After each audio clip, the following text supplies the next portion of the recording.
Buonasera e ben ritrovati con l'informazione flash di New Sicilia. Vediamo insieme i titoli più rilevanti del pomeriggio. In apertura ancora la questione ST, anche l'assessore Tamaio rassicura sul fronte occupazionale confermando che nessun esubero è previsto nello stabilimento di Catania.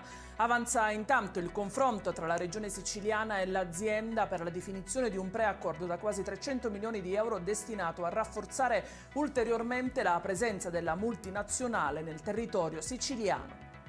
Il deputato catanese ed ex assessore al turismo della regione siciliana Manlio Messina ha comunicato la decisione di lasciare il partito Fratelli d'Italia e di rassegnare le dimissioni dal gruppo parlamentare. Non aderirò ad altri partiti né ora né in futuro.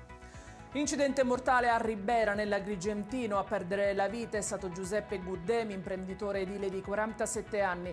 L'uomo si trovava alla guida di una moto quando si è scontrato frontalmente con un'auto che procedeva in direzione opposta.